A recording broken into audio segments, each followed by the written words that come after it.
Have you noticed it too? Those unread messages from years ago suddenly lighting up your phone, the women who once walked past you like you were invisible now asking how you've been, as if time itself has rewritten the rules and quietly placed you on a different side of the mirror. And here's the uncomfortable question that hits right in the chest before you can dodge it. Did you finally become enough, or did something else break behind the scenes? Because if you're honest, the man you see in the mirror today isn't stronger, sharper, or more dazzling than the man you were at 25, and that realization should scare you just a little, because it hints at a truth no one warned you about, and once you see it, you won't be able to unsee what's really happening beneath this sudden attention. For years, many men carried a quiet, heavy ache they never spoke out loud, the feeling of being overlooked no matter how hard they worked, how sincere they were, how patiently they waited to be chosen. It wasn't loud rejection, it was worse, it was silence. Messages unanswered.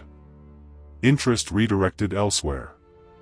You told yourself it would change someday, that maybe when you were older, more stable, more established, the world would finally tilt in your direction. And now, strangely, it has. But here's the problem that keeps you awake at night: the attention feels rushed, almost urgent, as if it arrived with a ticking clock attached. And that discomfort you feel, that subtle sense that something isn't quite flattering about this moment, isn't paranoia. It's your intuition trying to open a door you've avoided walking through, and behind it sits a psychological shift most people never consciously notice. Human attraction isn't just romance. It's timing, context, and perception colliding at the same moment. In our 20s, desire often moves like a spotlight, bright, selective, unforgiving, drawn toward potential, possibility, and what could be rather than what is.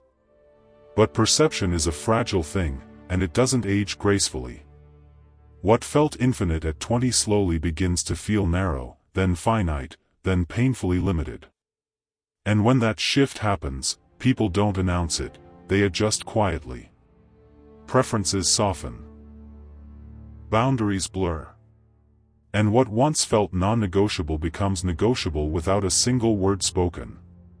The unsettling part is not that standards change, it's that people rarely admit why they changed, and that silence creates emotional confusion for the person suddenly being chosen. Here's where psychology turns uncomfortable. The human brain hates loss more than it loves gain. When the future starts to feel smaller, the mind doesn't search for desire first, it searches for security. That doesn't mean affection disappears, but it means attraction often arrives wrapped in urgency rather than curiosity. You can feel it in the way conversations skip ahead, how questions jump quickly toward stability, commitment, and permanence, as if the present moment is no longer enough on its own. And if you felt that pressure, that sense that you're being evaluated not for who you are but for what you represent, then you're already standing inside the truth most people avoid naming. But the real question, the one that lingers like static, is whether this shift empowers you, or quietly traps you in someone else's unfinished story. There's an emotional paradox here that almost no one talks about. When someone realizes they waited too long to choose, the mind doesn't process it as a mistake, it processes it as grief. Grief for imagined futures, for parallel lives that never happened, for versions of themselves they assumed would exist by now. And grief, when unacknowledged, often disguises itself as impatience, comparison, or subtle dissatisfaction. This is why some connections feel oddly heavy even at the beginning, why the energy feels less playful and more evaluative, less exploratory and more transactional. You might sense it when small things seem to disappoint, when ordinary stability feels underwhelming, when your presence is appreciated but not celebrated. That's not about you being insufficient. It's about someone mourning a future that never arrived, and unknowingly placing that weight on the present moment. But here's the emotional peak most people aren't ready to hear, and it lands hard because it's deeply human. Being chosen late doesn't automatically mean being chosen fully. Sometimes it means being chosen realistically. And realism isn't romantic, it's practical, grounded, and occasionally resentful. This doesn't make anyone evil or manipulative, it makes them human. Yet for the man who spent decades waiting to be seen, this realization can cut deep, because it forces a painful question you were never trained to ask: am I wanted for who I am, or for the relief I provide from someone else's anxiety about time? Sit with that for a second, because most people rush past it, and that's how they lose themselves inside relationships that look right but feel strangely hollow. The danger isn't commitment, the danger is unconscious commitment. Saying yes before you understand the emotional currency being exchanged. When attention finally arrives after years of scarcity, it's tempting to treat it as validation, proof that you've crossed some invisible threshold of worth. But validation given under pressure doesn't nourish you, it binds you. And this is where self-respect quietly enters the room, asking you to slow down, to observe not just what is being offered, but why it's being offered now.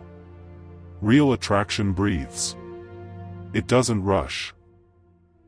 It doesn't bargain with time. And if you listen closely, you can feel the difference in your nervous system before your mind catches up. There's a powerful shift that happens when a man realizes he is no longer auditioning. That he is not late to life, not catching up, not finally being allowed into the room. He's simply arrived at a stage where choice belongs to him as much as anyone else. This awareness changes how you move, how you speak, how you decide. You stop mistaking urgency for intimacy. You stop interpreting attention as obligation. And paradoxically, this is when genuine attraction, mutual, curious, unforced, has the space to exist. Not because someone is afraid of losing time, but because they want you, now, without negotiation. And here's the quiet warning this story leaves you with, the one that lingers long after the video ends. Just because the door opened later doesn't mean you have to walk through it blindly. You are not a backup plan, a correction, or a safe landing spot for someone else's unresolved timeline. You are allowed to ask for enthusiasm, presence, and emotional clarity, not as demands, but as filters. Because the most painful relationships aren't the ones that fail quickly, they're the ones where you slowly realize you were chosen not out of desire, but out of diminishing options.